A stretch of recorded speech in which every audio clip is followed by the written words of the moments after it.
gaskiyar magana shine harkar tsaro a Najeriya ta zama kasuwanci. Wasu suna ɗiban kuɗin ƙasa da sunan tsaro. Wannan shine gaskiyar abin da yake faruwa a ƙasar nan. Harkar tsaro ta zama mai kasuwanci.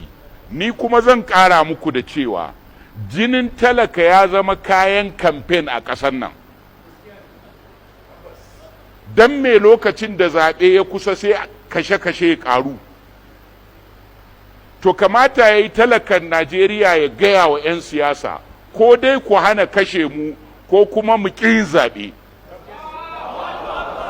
Sharaɗinmu kenan ko ku hana kashe mu ko kuma mu ƙi yin zaɓe. Wannan shine sharaɗinmu. Idan ba ku sa an daina kashe mutane nan da ranar zaɓe ba, to mu kuma ranar zaɓe ba za mu fito ba.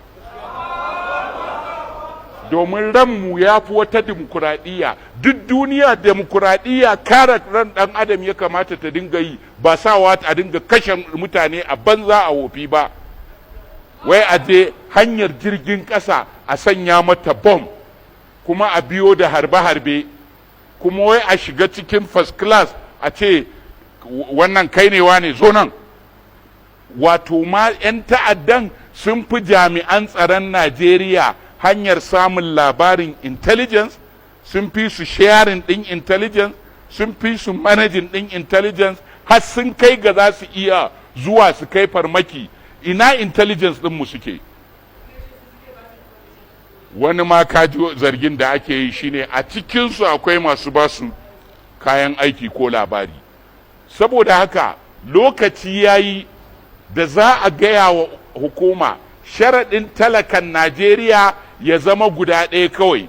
Ku hana kashe mu fito zaɓe, ku bari a kashe mu ba za mu yi zaɓe ba. Tunda ku ba abin da kuka sani sai zaɓe, to mu kuma sai mu gaya muku yaren zaɓe ɗin. Ba dai sai mun je ko magudin za ka yi sai mun zo mun jero a layi sannan tukun kai ka ce an jefa ƙuri'a 1000 kuma ka ci 3000. Ko ba haka ake zaben ba ne? A kirga ko a layi a ce ƙuri'ar da aka jefa kwata-kwata guda 1000 ce, a 1000 ma guda 7 ta lalace, amma shi kuma malar rigimau yanzu abin da ya ci a wannan mazaɓa shine ƙuri'a 7,000. Haka fa ake mana a ƙasar nan. Duk mun haƙura, hanya ba kyau mun haƙura, talauci mun haƙura, tsadar rayuwa mun haƙura, ƙarya mun haƙura, kwashe kuɗin ƙasa mun haƙura. To ku ban mu zauna da ranmu kuma ba zai yiwu ba? Saboda me? Haka wannan shine ƙa'ida.